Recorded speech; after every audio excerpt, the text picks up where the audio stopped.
The Book of Job.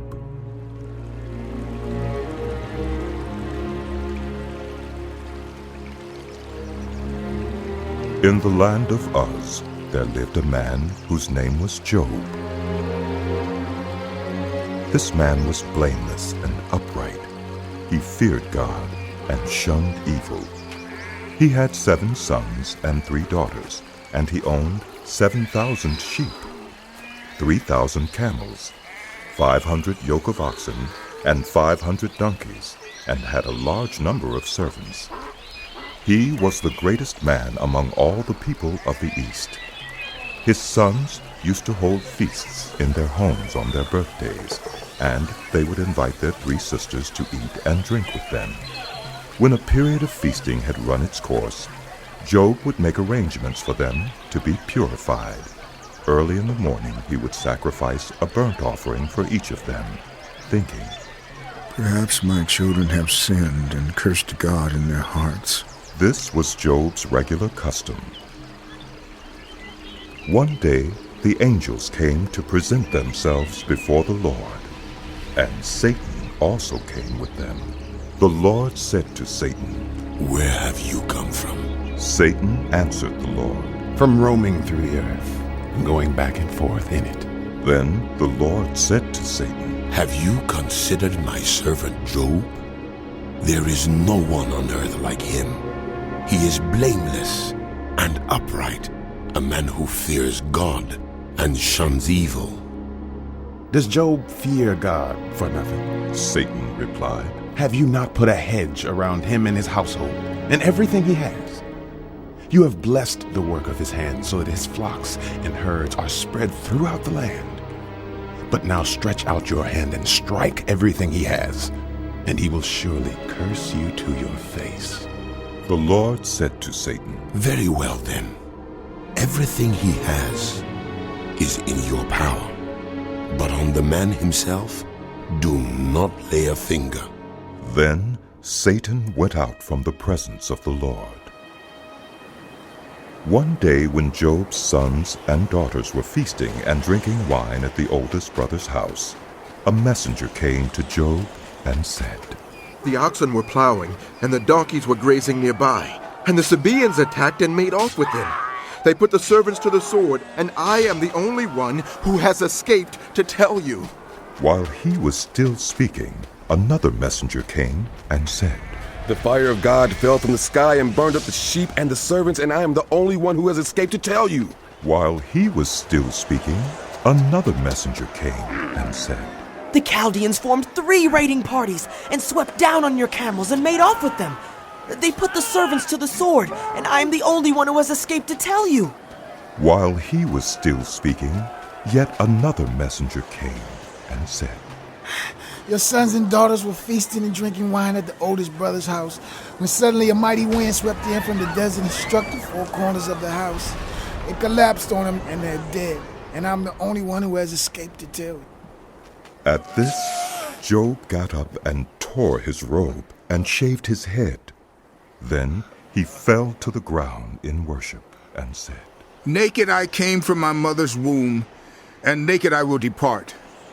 The Lord gave, and the Lord has taken away. May the name of the Lord be praised." In all this, Job did not sin by charging God with wrongdoing. On another day, the angels came to present themselves before the Lord, and Satan also came with them to present himself before him. And the Lord said to Satan, "Where have you come from?" Satan answered the Lord, "From roaming through the earth, and going back and forth in it." Then the Lord said to Satan, "Have you considered my servant Job? There is no one on earth like him. He is blameless and upright, a man who fears God and shuns evil. And he still maintains his integrity, though you incited me against him to ruin him without any reason." "Skin for skin," Satan replied. "A man will give all he has for his own life. But now stretch out your hand and strike his flesh and bones, and he will surely curse you to your face. The Lord said to Satan, Very well then, he is in your hands, but you must spare his life. So Satan went out from the presence of the Lord, and afflicted Job with painful sores from the soles of his feet to the crown of his head. Then Job took a piece of broken pottery and scraped himself with it as he sat among the ashes.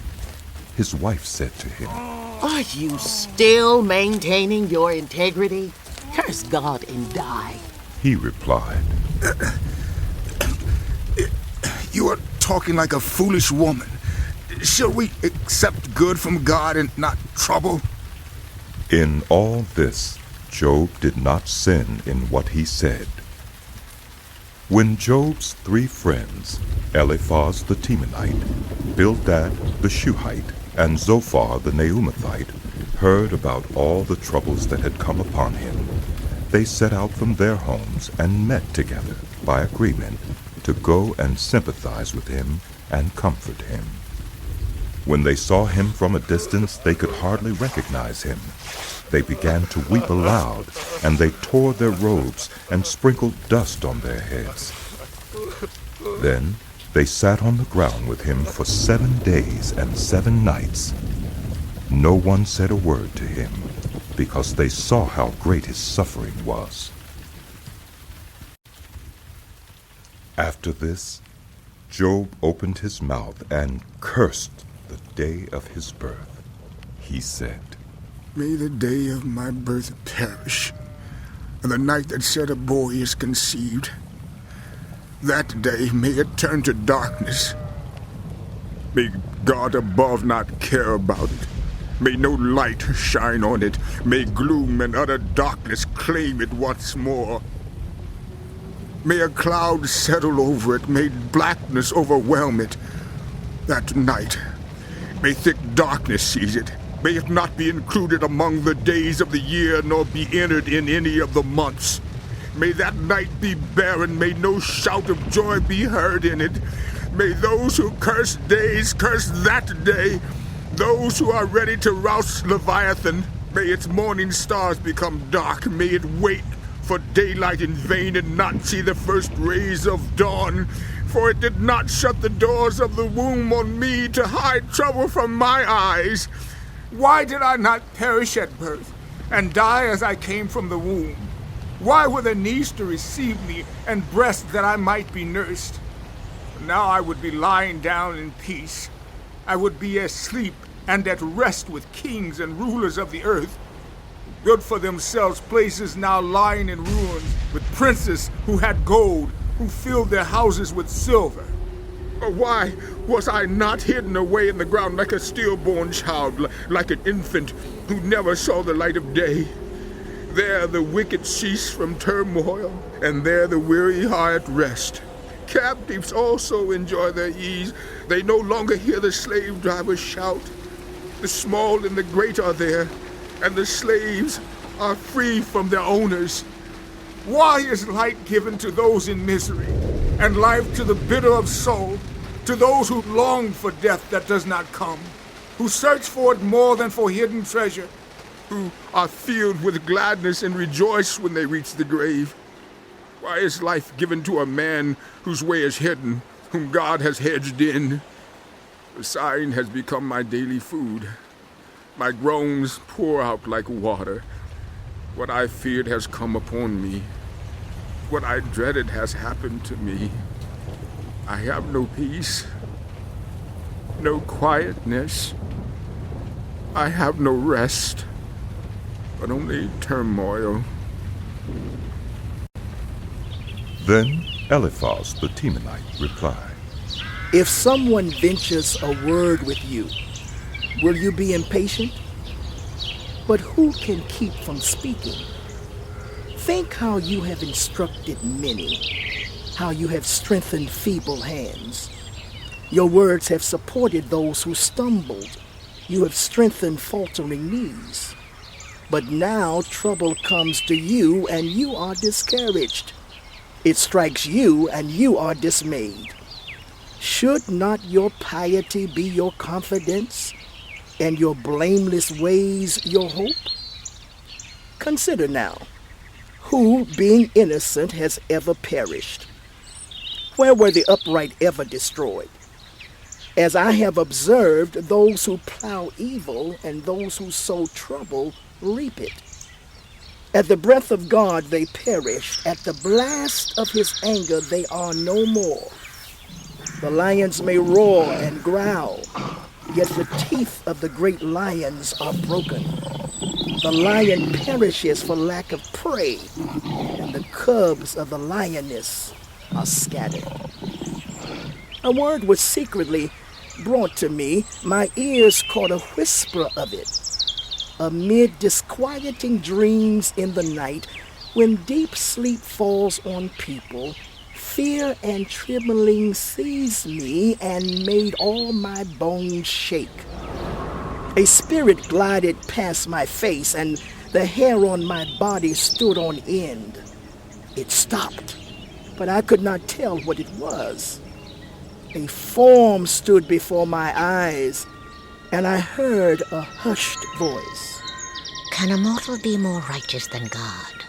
Can human beings be more pure than their Maker? If God places no trust in his servants, if he charges his angels with error, how much more those who live in houses of clay, whose foundations are in the dust, who are crushed more readily than a moth. Between dawn and dusk, they are broken to pieces, unnoticed. They perish forever. Are not the cords of their tent pulled up so that they die without wisdom? Call if you will, but who will answer you? To which of the holy ones will you turn? Resentment kills a fool, and envy slays the simple. I myself have seen a fool taking root, but suddenly his house was cursed. His children are far from safety, crushed in court without a defender. The hungry consume his harvest, taking it even from among thorns, and the thirsty pant after his wealth. For hardship does not spring from the soil, nor does trouble sprout from the ground. Yet human beings are born to trouble as surely as sparks fly upward. But if I were you, I would appeal to God. I would lay my cause before him. He performs wonders that cannot be fathomed, miracles that cannot be counted. He bestows rain on the earth. He sends water on the countryside. The lowly he sets on high, and those who mourn are lifted to safety. He thwarts the plans of the crafty, so that their hands achieve no success. He catches the wise in their craftiness, and the schemes of the wily are swept away. Darkness comes upon them in the daytime. At noon they grope as in the night. He saves the needy from the sword in their mouth. He saves them from the clutches of the powerful. So the poor have hope, and injustice shuts its mouth. Blessed are those whom God corrects, so do not despise the discipline of the Almighty. For he wounds, but he also binds up. He injures, but his hands also heal. From 6 calamities he will rescue you. In 7 no harm will touch you. In famine he will deliver you from death, and in battle from the stroke of the sword. You will be protected from the lash of the tongue, and need not fear when destruction comes. You will laugh at destruction and famine, and need not fear the wild animals. For you will have a covenant with the stones of the field, and the wild animals will be at peace with you. You will know that your tent is secure. You will take stock of your property and find nothing missing. You will know that your children will be many, and your descendants like the grass of the earth. You will come to the grave in full vigor, like sheaves gathered in season. We have examined this, and it is true. So hear it and apply it to yourself.